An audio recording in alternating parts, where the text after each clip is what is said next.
ఇప్పుడు ఏదైనా ఒకటి చెప్పాలనుకోండి, అక్కడ అద్భుతం జరుగుతుంది. అది అద్భుతం అని చెప్పాలి. ఎలా చెప్తారు మీరు? అని అంటాం. అంటే ఓహ్ అంటాం. ఓహ్ అంటే అర్థం ఏంటి? అంటే ఏది దానికి భాష లేదని అర్థం. అద్భుతం జరిగింది మన ముందు కాబట్టి ఆశ్చర్యపోవడం అంతే తప్ప భాష రాదు అక్కడ. భాష రాదు. అంటే భావానికి అందనటువంటిది ఏదైతే ఒక అనుభవం ఉందో ఆ అనుభవమే భగవంతుడు. భావంకి అందదు. భగవతత్వం అనేది భావానికి అందనటువంటి ఒక అనుభవం. గుర్తుంచుకోండి, ఇప్పటివరకు ప్రశ్నలు అందరూ అడుగుతున్నారు. ఈ ప్రశ్న సమాధానం భగవంతుడు అంటే ఎవరు అంటే ఒక అనుభవం. ఏ అనుభవం? నీకు మాత్రమే తెలిసి ఇంకెవరికి చెప్పడానికి అందనటువంటి అనుభవమే భగవంతుడు.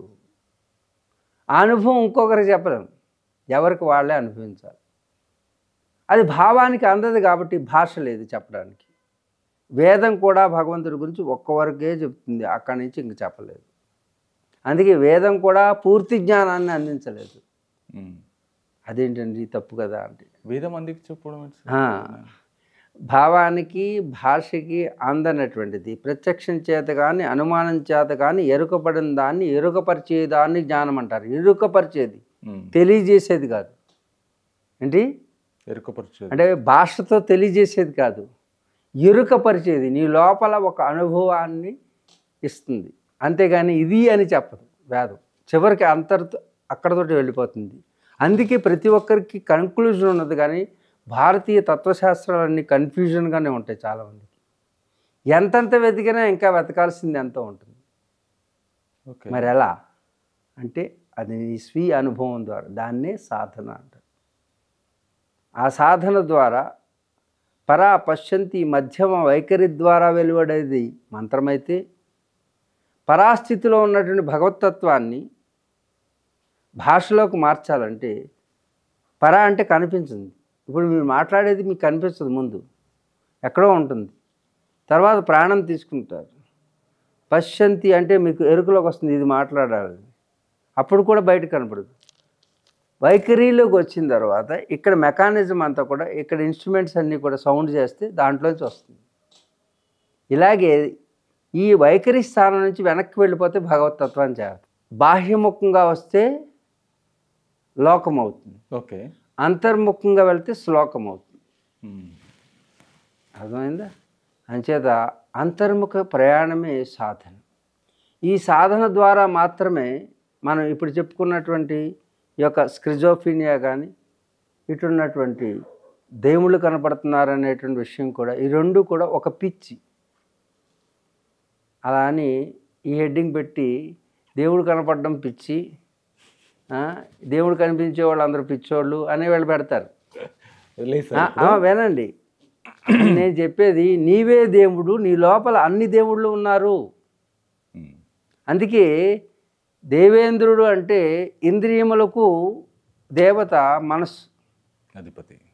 ఇంద్రియములు అంటే దశేంద్రియములు, పంచ జ్ఞానేంద్రియములు, పంచ కర్మేంద్రియములు. దీనికి రాజు దేవేంద్రుడు, దేవా ఇంద్రుడు. ఇంద్రుడు అంటే ఎవరు? ఇంద్రియములకు రాజు. మన చేతులు కాళ్ళు కదులుతున్నాయంటే ఎవరి వల్ల కదులుతున్నాయి? మనసులో వచ్చిన ఆలోచనే యాక్షన్. అంటే మనసు కనపడకుండా కూర్చుంటుంది, దేవతలు అందరూ పనిచేస్తుంటారు. ఇప్పుడు ఉన్నటువంటి ముక్కోటి దేవతలు కూడా మన ఇంద్రియాలు, గోళ్ళు, కాళ్ళు, కన్నులు, కనుగుడ్డు, నల్లగుడ్డు, తెల్లగుడ్డు, ఈ పైన కనురెప్పలు, ఏటి పని ఆటుకున్నాయి, అందరూ దేవతలే. ఈ దేవతలకి రాజు లోపల కూర్చుంటాడు, వాడు కనపడ్డు, ఆర్డర్ వేస్తాడు, దేవతలు పనిచేస్తుంటారు. యక్ష, గంధర్వ, కిన్నెర, కింపురుష, అశ్విని దేవతలు, వీళ్ళందరూ విద్యాధరులు, వీళ్ళందరూ శరీరంలో ఉన్నటువంటి పార్ట్స్, ఎనర్జీస్. పైకి కనిపించే చెవికి వినే గుణం ఉంది, కంటికి చూసే గుణం ఉంది. వీటిలో ఒక్కొక్క దేవత అనే శక్తి ఆ పని చేస్తుంది. కానీ వీటన్నిటికీ రాజు ఇంద్రుడు, ఇంద్రియములకు రాజు, ఈ శరీర ఇంద్రియములకి. ఈ ఇంద్రియములకు రాజు అనేటటువంటి వాడి శాసనాన్ని ఈ శరీరం అమలు చేస్తుంది. అర్థమైందా? ఈ కొంచెం జంపింగ్స్ చేస్తాను, మీరు అర్థమవుతుందా? ఎందుకంటే మీరు ఆలోచించి వీడు ఏం చెప్పాడు అనే ఆలోచిస్తే కొత్త కొత్త విషయాలు మీలోకి వస్తాయి. ఎప్పుడూ నేను కలుస్తాను, నన్ను నిలదీసి అడుగుతారు, అక్కడ ఆపేవు కదా, ఎందుకు ఆపేవని. నేను అదే కన్ఫ్యూజన్లో ఉన్నా. ఇక్కడ ఆపి ఇక్కడ దగ్గరికి వెళ్ళిపోయారు, ఇక్కడ ఆపి ఇంకో దగ్గరికి వెళ్ళారు. అసలు దీనికి కంక్లూజన్ రాలేదు, దానికి కంక్లూజన్ రాలేదు, మళ్ళీ వేరే దగ్గరికి వెళ్ళారు. అన్నిటికీ కంక్లూజన్ ఉంది. ఇవన్నీ డాట్స్ ఒకసారి కలిపితే మీరు, నేను పెట్టాను దీనికి ఎగ్జాంపుల్ అది, దానికి ఎగ్జాంపుల్ ఇది, దీనికి ఎగ్జాంపుల్ ఇది, ఇలా పెట్టాను. కానీ ఒక్కసారి మీరు ధ్యానంలోకి వెళ్ళి ఆ విషయాలన్నీ కలిపితే ఆన్సర్ వస్తుంది. ఇది ఒక ఫజిల్.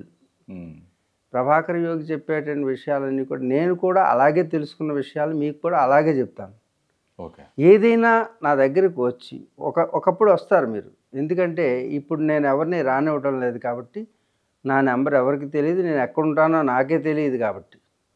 ఇవాళ హైదరాబాద్ రావాలని నేను అనుకోలే, ఏదో ఒక శక్తి ఇక్కడికి నన్ను పంపించింది. అలా జరుగుతుంది కాబట్టి నేను స్థిరమయ్యే వరకు కూడా నేను గురువుని కాదని చెప్తున్నా, నేను స్వామిని కాదని చెప్తున్నా, నేను డిస్కస్ చేసుకుంటున్నాం అంతే. నాకు తెలిసిన విషయాన్ని మీకు చెప్పాలనే ఉద్దేశం కూడా లేదు నాకు. కానీ ఇది జరుగుతున్నది, ఎలా జరుగుతున్నదో అది జరగనివ్వండి. ఎప్పుడో మనం అందరం కలిసి కూర్చుని ఎన్నో విషయాల్ని డిస్కస్ చేద్దాం. అసలు ప్రశ్న ఏమిటో మీరు గుర్తు చేయండి. ఇప్పుడు మనం అక్కడ దేవతలు ఉన్నారా, ప్రత్యక్షం అవుతారా అనే విషయం ఒకటి చెప్పుకున్నాం. అక్కడ దేవతలు ఉన్నారు, దేవతలు ప్రత్యక్షం అయ్యారు అనేటటువంటిది రామకృష్ణ పరమహంస ఆవిడ కాళికాదేవితో మాట్లాడేవారు. మరి ఈయన కూడా పిచ్చేనా అనేటటువంటి ఒక ప్రశ్న వస్తుంది. పెద్దలందరూ నన్ను విమర్శిస్తారు. ఇది దానికి ఆయన కథలోనే సమాధానం ఉంటుంది. ఆయనకి ఒక గురువు గారి దగ్గరికి తీసుకువెళ్తారు, రామకృష్ణ పరమహంస వెళ్తారు. వెళ్ళినప్పుడు నా దగ్గరికి చాలామంది వస్తారు. నాకు ఇలా చక్రం కనపడుతుంది, ఇలా ఇది వెళ్తుంది, నాకు ఇక్కడ ఇదేదో అవుతుంది అని వస్తుంటారు. కొంతమంది అవన్నీ నాకు శక్తి ఇలా పెద్ద లైటింగ్ వస్తుంది, దేవతలు కనపడుతున్నారు అని వస్తారు. వాళ్ళని డిస్కరేజ్ చేయాలి, ఎంకరేజ్ చేయాలి నాకు అర్థం కాదు ఒక్కోసారి.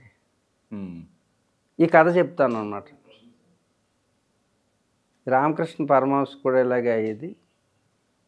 నాలాంటి ఎవరో గురువు గారి దగ్గరికి వెళ్ళారు. ఆయన ఏం చెప్పాడు, ఆవిడని నరికే అన్నాడు. ఎవరిని? కళలో వస్తున్నా, ధ్యానంలో వస్తున్నా ఆవిడ నరికే. ఆవిడ కనపడ ఆవిడని కత్తి పెట్టి నరుకో అన్నాడు. స్వామి నేను అలాంటి పని చేయను, అమ్మను అలా చేయడం అన్నాడు. అమ్మని నరికేస్తే అప్పుడు చెప్తాను నేను సాధన, అప్పటి వరకు నేను చెప్పను.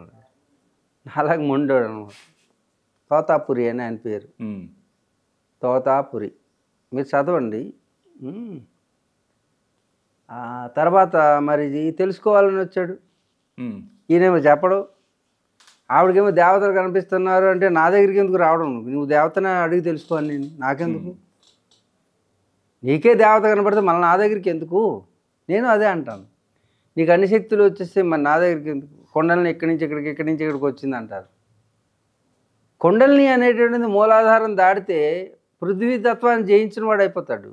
స్వాదిష్టాన్ని జయిస్తే జలతత్వాన్ని జయిస్తాడు, మణిపూరకాన్ని జయిస్తే అగ్నితత్వాన్ని జయిస్తాడు. అంటే ఆడి చేతిలో ఇలా చెయ్యి దీంట్లో పెడితే కాలదు. అర్థమైందా? మూలాధార స్వాదిష్టాన మణిపూరకం అనేది లౌకికమైనటువంటి అన్ని జంతువులకి ఎంతవరకు ఉంటుంది. ఒకటికి సర్వైవల్, మూల ఆధారం. మనిషి జీవితానికి ఎన్నెన్నో చెప్తున్నాం, ఎక్కడెక్కడికో వెళ్ళిపోతుంది. మూలాధారం అంటే మూల ఆధారం. ఈ మనిషి జీవితానికి ఆధారం ఏంటి?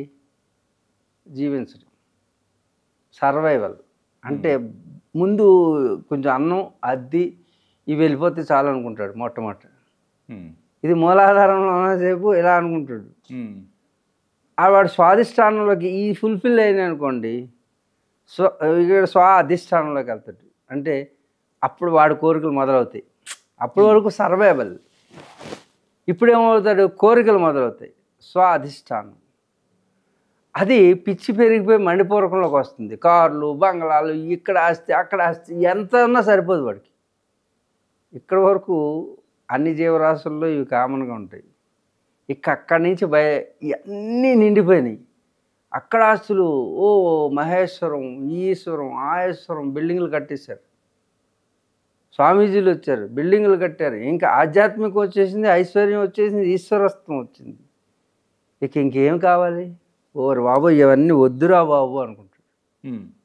చూడండి, వారన్ బఫెట్ కానీ వీళ్ళందరూ కూడా వాళ్ళకి అపరిమితమైన సంపాదన వచ్చిన తర్వాత ఏం చేయాలి? అది ఏం చేయాలి? ఎందుకు పనికిరాంది అవుతుంది.